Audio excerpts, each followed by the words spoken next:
వాళ్ళమే, రక్షించబడిన వాళ్ళమే. కానీ కొన్ని సందర్భాలు మనము అవిధేయులుగా జీవిస్తాం, విధేయంగా ఉండము. ఎలా ఉంటాం మనము? అవిధేయులుగా జీవిస్తాం. కానీ దేవుడు ఒప్పుకోడు, విధేయత కలిగి జీవిత దేవుడు కోరుకుంటున్నాడు. కానీ ఇక్కడ యోనా ఏం చేశాడంటే అవిధేయంగా ఉన్నాడు, విధేయత కోల్పోయాడు. ప్రవక్తే ఏమి అవిధేయత అంటే దేవుని మాట వినలేదు.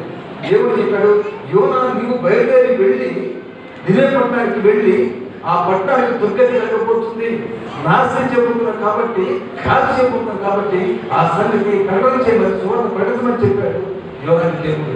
అయితే యోనా ఏం చేశాడంటే ఆ దగ్గర ఇష్టపడ్డా, ఇష్టపడ్డా. చూడండి అతను చేశాడంటే అదే యెహోవా సన్నిధిలో నుండి తర్షీషు పట్టణం పారిపోవడం. ఇప్పుడు చేస్తాడు, యెహోవా సన్నిధిలో నుండి పారిపోతున్నాడు. ఎవరి సన్నిధి? ఎంత మూర్ఖుడు, ఎంత అవిధేయుడు! దేవుని ప్రశస్తమైన సన్నిధి నుంచి దేవుని ప్రమాణం ఇవ్వకుండా పారిపోయి ఏం చేశాడంటే సొంత నిర్ణయం తెచ్చుకొని సొంత ఆలోచించుకున్న తర్షీషు బయలుదేరాడు. తర్షీషు చెప్పా, తర్షీషుగా కఠినమైన అర్థం. కఠినమైన, ఈ కఠినమైన ప్రదేశం వెళ్తున్నాడు.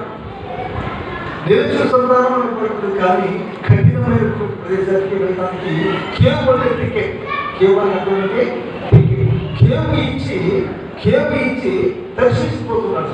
ఈ దర్శించడం ఎక్కడుందంటే స్పెయిన్ దేశంలో ఉంది. ఎక్కడ తెలుసా? ఈ దర్శించిన పట్టణము స్పెయిన్ దేశంలో ఉన్నది. అయితే గమనించండి, ప్రభువునందు యెహోవా సన్నిధిలో నిలువగా ఓడవారితో కూడి దర్శించు పోటుకు ఓడ ఎక్కాను. అయితే యెహోవా సముద్రం మీద పెద్దగా పుట్టింపగా సముద్రమందు గొప్ప తుఫాను రేగి ఓడ బద్దలైపోగని వచ్చాను. ఎప్పుడైతే దేవుని యొక్క ప్రశస్తమైన సన్నిధి విన్నాడో విపత్తి ఏమిటంటే పెద్ద గాలి వచ్చినట, ఓడ కూర్చున్నాడు. ఓడ ఎక్కి ఓడ అడుగు భాగంలోనంట, ఓడ ఎక్కి ఓడ అడుగు భాగంలోకి వెళ్ళి బుర్రలోనికి నిద్రపోతున్నాడు. లోపలికి వెళ్ళి ఓడ అడుగు భాగంలోనికి నిద్రపోతున్నాడట, ప్రయత్నించలేదు. చూడండి, ఇక్కడ జ్ఞాపకం చేసుకుంటే ఇంతవరకు కూడా మనుషులతో సంచరించిన వ్యక్తి యోనా, అతని పరిస్థితి ఏంటంటే ఓడ అడుగు భాగంలోనికి వెళ్ళాడు. నీవు నేను కూడా దేవుడి యొక్క సన్నిధికి వెళ్ళి మన దూరమైనట్టే మనం కూడా ఆకాశంలోకి వెళ్ళిపోతాం. ఈ యోనా దేవుడి మాట వినకుండా దేవుడి యొక్క సన్నిధికి వెళ్ళాడు. దేవుడు దూరంగా వెళ్ళిపోయాడు, దేవుడు రక్షణ చేశాడు. యాడికెళ్ళాడంటే ఓడ యొక్క అడుగు భాగంలోనికి. జనసంచారం లేకుండా, వారికి సహవాసం లేకుండా, ప్రతి సంబంధం తప్పు లేకుండా ఏం చేశాడంటే యోనా ఓడ అడుగు భాగంలోనికి వెళ్ళి ఒక్కడే కూర్చున్నాడు, ఒంటరిగా కూర్చున్నాడు. కారణం ఏంటి? దేవుడి యొక్క సన్నిధిని దేవుడి మాట అలక్ష్యం పెట్టాడు. దేవుడి మాట వినలేదు. దేవుడి మాట వినడం ద్వారా ఏమి సంభవించింది జనంలో ఎవరికి అంటే ఓడ అడుగు భాగంలోనికి వెళ్ళి ఒక్కడే ఉంటారు. ఇక్కడ కొన్ని వందల మంది ప్రజలు ఉంటే ప్రజల సంబంధం లేకుండా, సహవాసం లేకుండా, ప్రజల్లో ఉండకుండా ఓడ అడుగు భాగంలోనికి వెళ్ళి ఒక్కడే ఉన్నాడు. ఇక్కడ వెంటనే దేవుడు చూశాడు. దేవుడు చూశాడు. ఎవరు చూశాడు? యోనా చూశాడు. ఇప్పుడు యోనా ఎక్కడున్నాడు? ఓడ అడుగు భాగంలో ఉంటాడు. బయలుదేరు, పైన జల్లుతున్నారు, ప్రయాణికులు ఉన్నారు, కానీ ప్రయాణిక సంబంధం లేకుండా ఓడ అడుగు భాగంలోకి వెళ్ళి ఓడ అడుగు భాగంలో ఇది తెలుసా గుర్రు పెట్టి పెద్ద పొరలు పెడతాడు. ఓడ అడుగు భాగంలో చూడండి, ప్రభుత్వం నీ జీవితం కూడా దేవుడి సముఖంలోకి పారిపోతాయేమో, దేవుడి సన్నిధి రాలేకపోతున్నాయేమో. దేవుడి సన్నిధి రాలేకపోతే నీవు కూడా నిద్రపోతూనే ఉంటావు, మొత్తులుగా ఉంటావు. అందుకు బైబిల్లో పాల్గొంది సోమరుడు ఎవరంటే నిద్రపోతూ సోమరుడు అంట. నిద్రపోతున్న శ్రమ, నిద్రపోతూ సోమరుడు ఎవరంటే సోమరుడు నిద్రపోతుంటారు. కాబట్టి గమనించండి, దేవుడి యొక్క సముఖానికి, దేవుడి యొక్క సన్నిధి దూరమైన వ్యక్తి, దేవుడి మాట అవిధేయుడైన వ్యక్తి ఓడ అడుగు భాగంలోకి వెళ్ళి మీరు చూసుకుంటే సచిన వాడుతో సమానం. వెంటనే దేవుడు చూసుకుంటారా? వెంటనే దేవుడు చేశాడంటే గొప్ప పెరుగాలు వచ్చేసింది, సురిగాలు పెరుగాలు వచ్చేసింది. ఓడ అటు ఇటు కదిలిపోతుంది, ఓడ అటు ఇటు కదిలిపోతుంది. ఆ ఓడ నాయకులు కష్టపడి ఓడను అక్కడ ఉడ్డులాగా ప్రయత్నిస్తున్నారు. వెళ్ళడానికి ఉడ్డులాగా, ఎందుకంటే భయంకరమైనటువంటి అలా వస్తున్నాయి, భయంకరమైన గాలి వస్తుంది, ప్రచండమైన గాలిలో ఈ ఓడ అటు ఇటు అటు ఇటు అటు ఇటు ఊగుతుంది. అందరూ భయపడిపోతున్నారు, చచ్చిపోతాము. కొన్ని వందల మంది ప్రజలు కూడా ఎక్కడున్నారు? వడలో ఉన్నారు, ఓడ పైన కూర్చున్నారు. అందరూ భయపడిపోతున్నారు. అప్పుడు వాళ్ళు ఉంటారంటే మనం లైవ్ కాకుండా, మనం చనిపోకుండా, మన దేవుడు ఏం చెప్తూ ప్రార్థన చేస్తాం. ఆపదలో ప్రార్థనే కానీ బయటకు ప్రార్థించాలి. మన జీవితం అయితే మన జీవితంలో ఆక్రమణ, ఒక ఆవేదన చోటు చేసుకున్నప్పుడు, ఒక భయం వచ్చినప్పుడు, భయం తోడినప్పుడు అప్పుడు ప్రార్థన గుర్తుకొస్తుంది. చోట ప్రార్థన చేస్తావా? లేదు. తెలియని ఒక రోగం మనలో వస్తే, ఏదైనా వ్యక్తి వస్తే అప్పుడు ప్రార్థన చేసుకుని ప్రార్థన చేస్తాం మన జీవితాలు. అదే విధంగా ఏం చేస్తే ప్రజలు అంతమంది చేస్తే వెళ్తాం. అప్పుడు ప్రార్థన చేయడానికి ప్రారంభిస్తున్నట్ట. దేనికి? ప్రార్థించడానికి. ఓడ అడుగు భాగంలో ఉన్నాడు యోనా. ప్రజలు బయట ఉన్నారు, ప్రచండంగా గాలి ఇస్తుంటే ఆ గాలికి ఓడ అడుగు సందర్భంలో భయం వేసి వారికి ప్రార్థన, భయం కాకుండా చచ్చిపోకుండా దేవుడు కాపాడుతాడేమో, విపత్తి కాపాడుతాడని చెప్పేసి ప్రార్థన ప్రారంభించారు. అందరూ కూడా ప్రార్థన ప్రారంభించారు. చేస్తారంటే వాళ్ళు ఎవరి మీద దోషం వచ్చింది, ఎంతమంది వేల మంది, 100 మంది ఉంటే 100 మంది ఎవరికి తప్పు చేశారు అనుకున్నామని చీట్లు ప్రారంభించారు. చేశారు వారు చీట్లు పెట్టి ప్రారంభించారు. చీట్లు అందరూ పేరు వేశారట. వాటిలో ఎంతమంది ప్రజలు ఉంటే అందరి పేరు చీట్లు వేసేసి ఆ చీట్లు వచ్చి వాళ్ళు అప్పుడు ఆ చీట్లు ఎవరు వచ్చిందంటే యోనా వచ్చింది.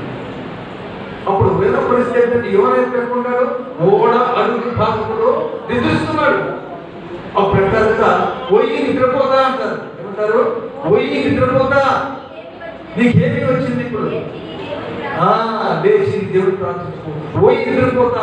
ఒక ప్రవక్తలో ఏమంటున్నారంటే పోయి నిద్రపోతా. చదువుతా వివేకము అవిధేయతో ప్రవక్త, ప్రవశించవలసిన ప్రవక్త, దేవుడు ప్రవక్త, దేవుడి చేత ఏర్పాటు చేయబడిన అభిషేకించబడిన ప్రవక్త ఏమంటున్నారంటే పోయి నిద్రపోతా అంటున్నారు. అంటున్నారు పోయి నిద్రపోతా. యోనాని ఆ సముద్రంలో యోనాన్ని మృంగేసినారు. యోనాని మృంగేసి అయితే యోనా కడుపులో 3 దినాలు ఉన్నాడు. 3 రోజులు ఉన్నాడు యోనా. చేపలకు బచ్చం కడుపులో యోనా 3 రోజులు. గమనించండి, ఇది ప్రభువు యొక్క పుట్టాన్ని గుర్తొస్తుంది. ప్రభువు 3 దినములు అనుకున్నాడు. అదే ఇక్కడ చూసినట్లయితే యోనా కూడా 3 దినములు మద్యం కడుపులో ఉన్నాడు, చేప కడుపులో ఉన్నాడు. 3 దినాలు ఉన్నాడు. 3 దినములు ఉన్నాడు. మాటలా 3 దినాలకి 3 దినాలు ఉంటే ప్రార్థన చేస్తున్నాడు. చేస్తాడైనా ప్రార్థన చేసి లోపల ప్రార్థన చేస్తున్నాడు. చూడండి, అక్కడ మనం చూసినట్లయితే అక్కడ ఓడలో ఉన్న యోనా ఎక్కడున్నాడు? చేప కడుపులో ఉన్నాడు. ఓడలో ఉన్న యోనా ఇప్పుడు చేప కడుపులో ఉన్నాడు. చేప కడుపులో ఉండి ఇప్పుడు ప్రార్థన చేస్తున్నాడు. అయ్యా, నేను పాపం చేశాను, నేను ప్రవక్తనే, కానీ నీకు తిరుగుబాటు చేశాను, నీ మాట వినలేదు అని ప్రార్థన చేసిన తర్వాత దేవుడు చేశాడంటే దిగులో చేపను పంపించి చేప మొన్న చెప్తారు మధ్య వీళ్ళు మళ్ళీ యోనాని కట్టమన్నాడు బయట. ఆ మధ్య మళ్ళీ బయటకు వెళ్ళిపోయి 3 రోజులు చేసింది. ఆ పక్కనే కట్టేసింది బయటకు వచ్చింది యోనా. అప్పుడు యోనా పశ్చాత్తాపడి, అయ్యా నేను పాపం చేశాను, అయ్యా నీ మాట వినలేదు, నీ ఆజ్ఞ ఎత్తికరించాను, నువ్వు చెప్పిన పని చేయలేదు, నీవు నిజయపట్నం వెళ్ళమంటే నిజయపట్నంకి వెళ్ళకుండా నా స్వరీతి మీద ఆధారపడి నాకు సొంత నిర్ణయం తీసుకొని నేను దర్శించుకున్నాను కానీ నచ్చుకుంటున్నాను అని ఇప్పుడు మళ్ళీ బుద్ధి వచ్చిన యోనా బుద్ధి తెలుసుకొని ఇదేగిన యోనా ఇప్పుడు ఏడకపోతున్నాడంటే ఇప్పుడు నిజయపట్నం వల్ల వెనక్కి తిరిగాడు. చూడండి, దేవుడు గొప్ప కార్యం చేసి ఎవరుకుంటాయేమో నేను ఇలా చేయనుకుంటాను, కానీ అలా చేయడం దేవుడు ఒప్పుకుండా నేను ఇలా చేయాలి, ఇలా చేయాలనుకుంటాను. నీ ఆలోచన కాదు, నీ క్రియ కాదు, నీ ఊహ కాదు, కానీ దేవుడికి ఒక ఊహ ఉన్నా, దేవుడి క్రియ ఉన్నారు. దేవుడు మన జీవితంలో అద్భుత కార్యాలు, ఆశ్చర్య కార్యాలు చేసి దేవుడు ఉన్నాడు. దేవుడు ఒప్పుకున్నాడా? బుద్ధి చెప్పాడు కదా, బుద్ధి చెప్పి మళ్ళీ అక్కడి నుంచి మళ్ళా రాకపోతుంది కదా, ఇది బయలుదేరి మళ్ళీ నీరు పట్టాలి చూడండి. ఇక్కడ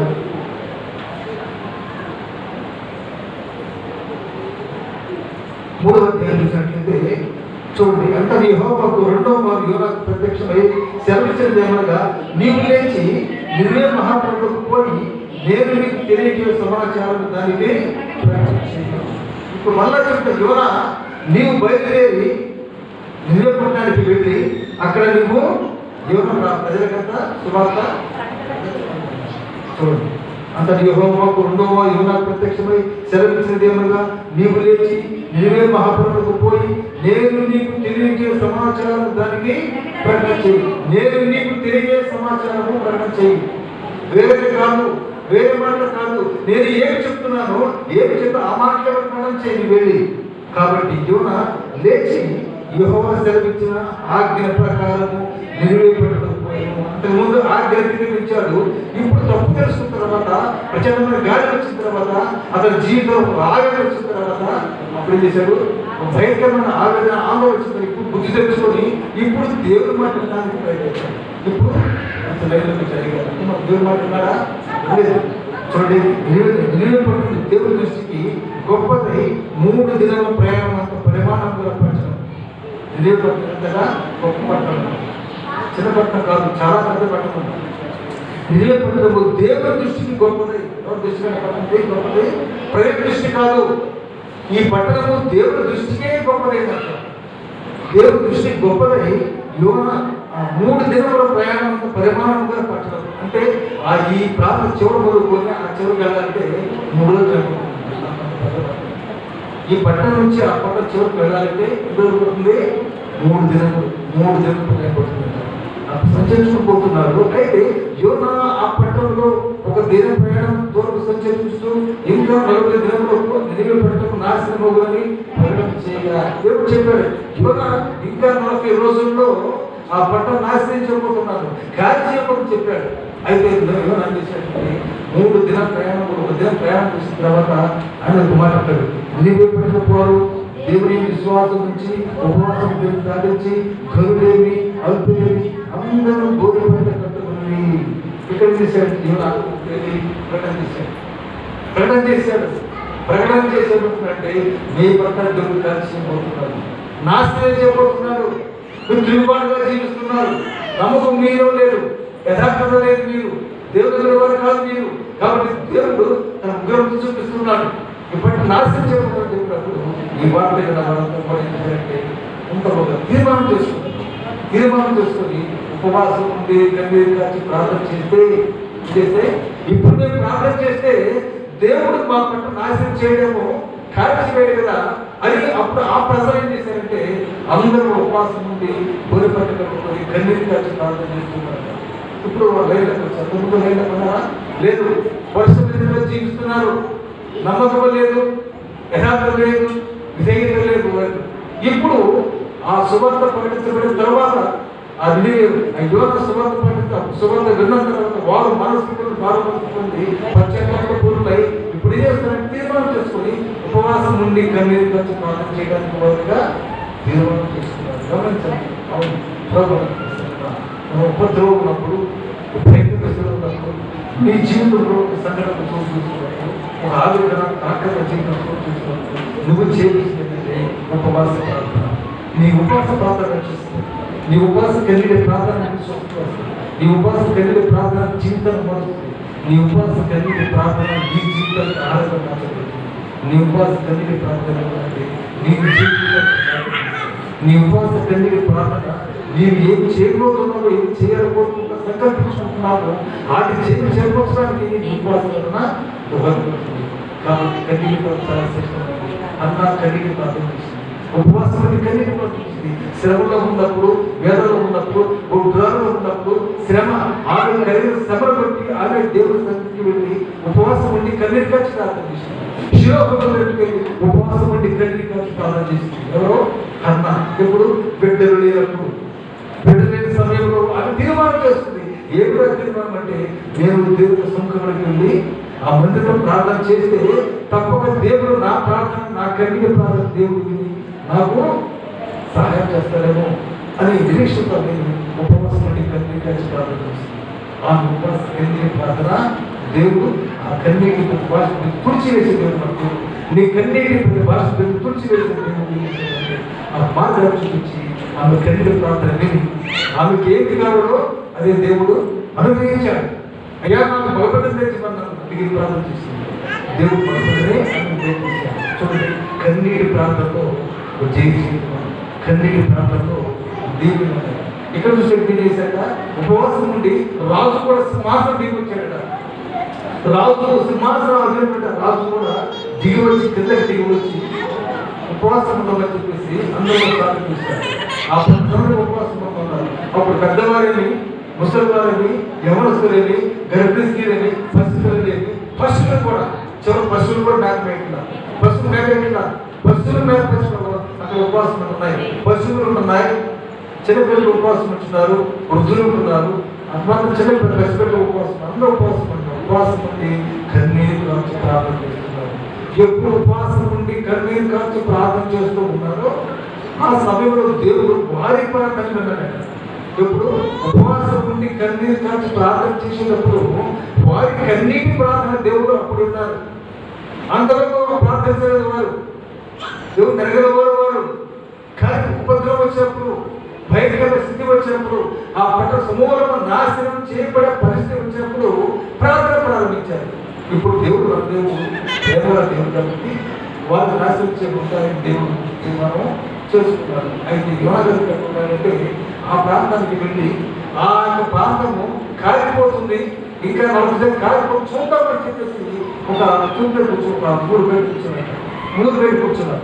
ఎలా కూర్చున్నారు? 3 బయట కూర్చున్నారు. చూద్దాం ఆ పట్టణాలు దేవుడు నాశనం చేస్తాడు. నాకు తెలుసు నాశనం అయిపోతుంది అంటే ఆ పట్టణము సురక్షితంగా ఉండడం నాకు ఇష్టం లేదు. యోనకి ఆ పట్టణము సురక్షితంగా ఉండడం ఇష్టం లేదు యోనకి. ఎందుకంటే ఆ ప్రజలు మంచివారు కాదు కాబట్టి, దేవుడు వారు కాబట్టి, అవిధేయులు కాబట్టి ఆ నాశనం చేస్తారని తెలుసు యోనకి. అందుకే ఆ పట్టణము నాశనం కావాలని కూడా యోన కోరుకుంటున్నారు. కోరుకు చూద్దాం ఏమవుతుందో, నాశనం చేస్తారా, ఎలా నాశనం చేస్తారు దేవుడు, ఎలా కాల్చి చేస్తారు, ఎలా చచ్చిపోతారో అని చెప్పేసి చూద్దామని యోన ఆ దూరంగా వెళ్ళి కూర్చున్నాడు. యోన కూర్చొని మంచి ఎండ వచ్చింది. వచ్చింది మంచి ఎండ చూడండి. అందుకు యెహోవా చూడండి యోనా దీన్ని చూసి ఓ చిన్న కోపం తెచ్చుకోండి. యెహోవా నేను నా దేశం నుండి దేవుని కొట్టు కదా, అందువల్ల నీవు కటాక్షము జారి బహుశాంతము అత్యంత గొప్ప కలుగు దేవుడు అంటుంది.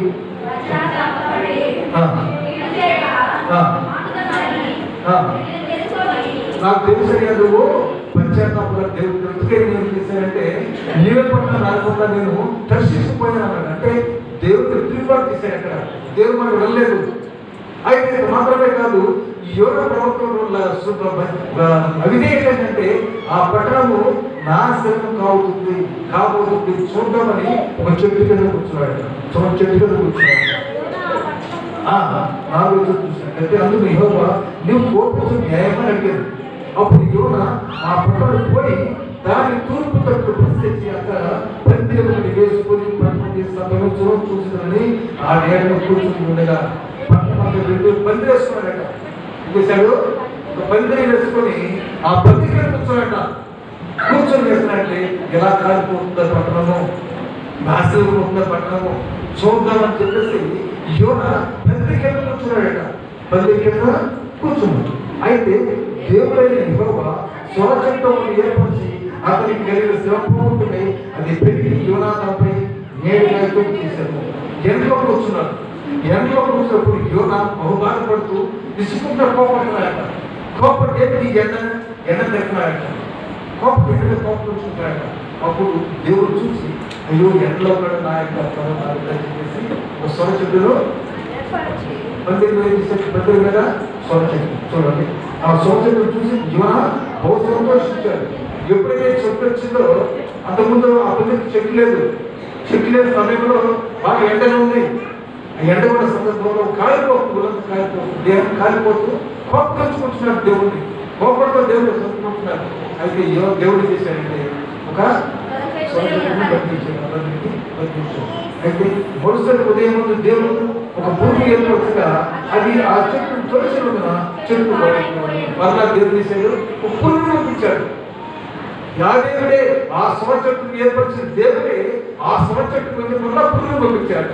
పురుగును పంపించి పురుగు ఆడించి నీవేంటి ఆ చెట్టు తులసి ఆ చెట్టు ఎవరో ఉంటారు. పందిరి చెట్టు ఉంది, సొర చెట్టు ఏడు ఎండలేదు, నీడ కూర్చున్నాడు.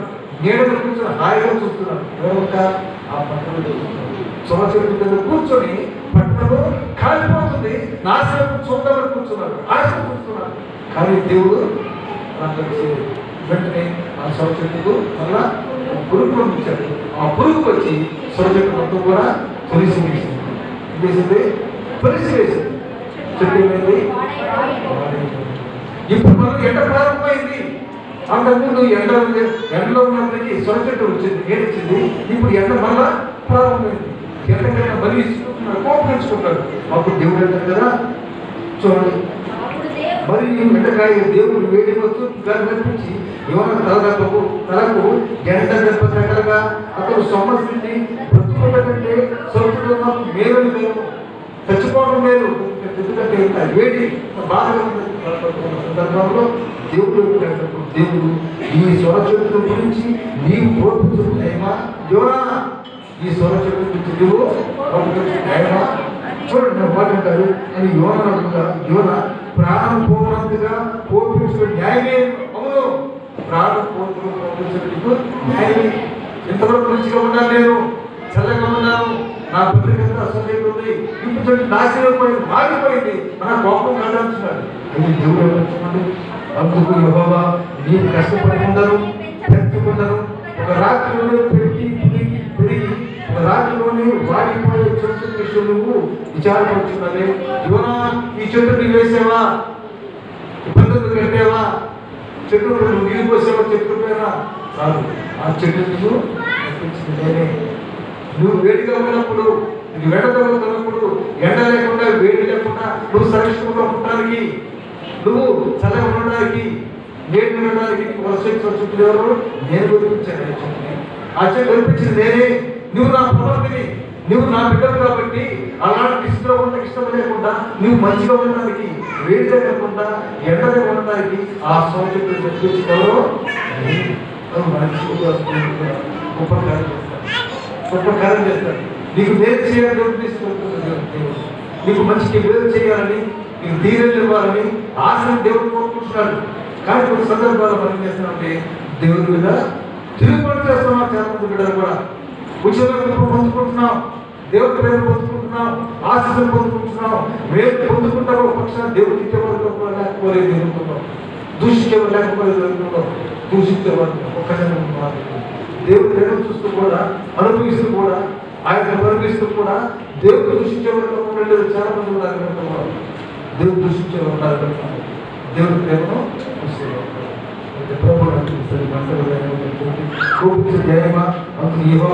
నువ్వు కష్టపడకుండాను, పెంచకుండాను, ఒక రాత్రిలోనే పుట్టి పెరిగి రాత్రిలోనే వాడిపోయిన ఈ సోషల్ ఇష్యూ నీ బాధపడుతున్నవే, విచారిస్తున్నవే అంటే 120,000 కంటే ఎక్కువై కుడి ఎడమని ఎడమని జనమును బొప్పసులు గల ఈ దివ్య మహాపూర్ విషయంలో నేను విచారపడగా చూడు, ఈ పట్టణాన్ని నాశనం చేయడానికి నేను చెప్పమని సువార్త పంపిస్తే నీవు నా మాట వినలేదు.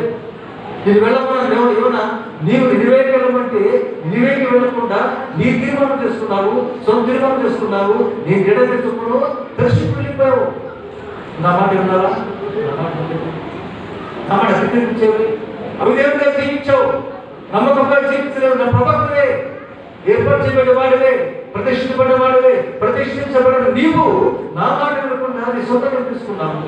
రెండవదిగా అందుకు పెంచలేదు, పోషించలేదు, నీరు పోయలేదు. ఆ నీరు పోయే చెట్టు కోసం నువ్వు పెట్టుకుంటున్నావు. పెద్దవాళ్ళు చెట్టు న్యాయమా అంటే చూడు, మీరు నా బిడ్డలు, నా ప్రజలు, నా సొంతైన ప్రజలు, నా స్వార్థం ఇచ్చుకున్న ప్రజలు, వారు బాధపడుతున్నారే, వారు నాకు బాధపడే సందర్భాలు కాల్చి పెట్టడం ఇష్టమా? వాడు ఆ పంట నాశనం నాకు ఇష్టమా? ఆ పంట నాశనము చేయదలుచుకుంటుంది. నువ్వు చేస్తావు, చేయను. ఎందుకంటే వాడు నా సొంతైన ప్రజలు. కానీ నువ్వు నా మాట అనలేదు. నా మాట అనకుండా నీ స్వరీతంగా అనుకుంటారు, నీ సొంత ఆలోచన చేసుకున్నారు, విడిపోయినా చూడండి. కాబట్టి దేవుడు మాట్లాడుతున్నాడు, 120,000 కంటే ఎక్కువై కుడి ఎడమలు ఎరగని జనమును బహు పసిగా నీవే మహాప్రభు విషయంలో నేను ఇష్టపడదా నువ్వు ఆ చెట్టు కోసం బాధపడుతున్నావు కదా, కానీ కొన్ని వేల మంది ప్రజలు క్షేమంగా కాదు. నా బిడ్డలు, నా సొంతని బిడ్డలు వారిని కాల్చి వేస్తాను నేను, అప్పటికి కాల్చలేదు. నేను నాకు బాధ కదా, నాకు బాధే. మన దేవుడు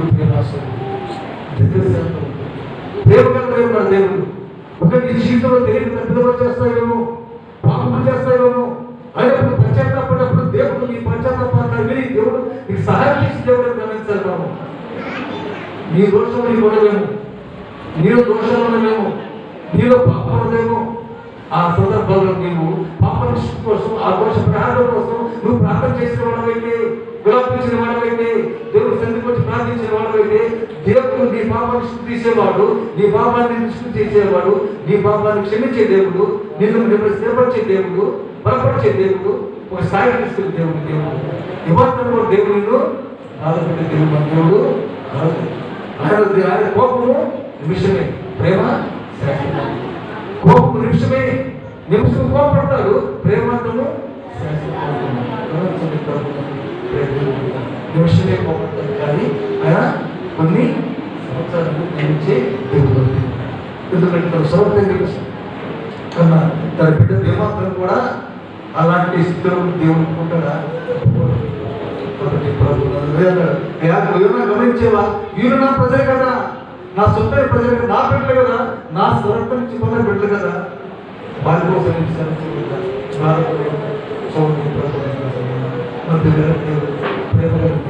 విచారిస్తున్నాడు. నీ కూడా నా కోసం విచారిస్తున్నాడు, బాధపడుతున్నాడు, వేకుడు చెందుతున్నాడు. ఆయన వేకుడు చెందుతున్నాడు. ఎవరి కోసం? నీ కోసం, నా కోసం. నీ శ్రమలో శ్రమ కానీ మనం చేయవలసినటువంటి ఆయన మహిమకరంగా జీవించాలి, ఆయన మహిమకరంగా జీవించాలి, నమ్మకంగా జీవించాలి, యథార్థంగా జీవించాలి, భక్తిగా జీవించాలి. అదే దేవుడు నీ నుంచి నా నుంచి కోరుకుంటుంది. కాబట్టి నమ్మిన బిడ్డల యొక్క స్థితి ఎలా ఉండాలంటే నమ్మకమైన స్థితి, నమ్మకమైన స్థితి జీవించాలి దేవుడు కోరుకుంటున్నారు. అలాంటి విలువలు జీవిస్తున్నారు. నిన్న పట్ల మనం జీవితం జ్ఞాపకం చేసుకుంటాం, అలా జీవించుకుంటాం. నమ్మకమైన జీవితం, యథార్థమైన జీవితం, మంచిగా జీవితం, దేవుడు మహిమగా జీవించుకుంటే దేవుడు ప్రేమ, దేవుడు వాత్సల్యం, దేవుడు ప్రేమాస్వరూపి, జాతి కనికరం గల నా దేవుడు, నా దేవుని దేవుడు మనతో అదృష్టం జాగ్రత్త జీవితం. దేవుడు ఈ మాటలు దేవుడు దీవించి ఆశీర్వదించుగాక.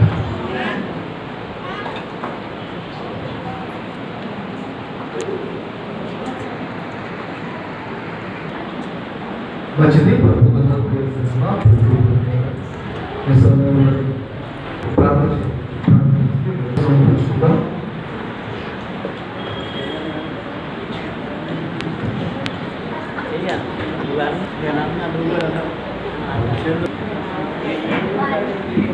స్తోత్రమైన స్తోత్రం పరిశుద్ధ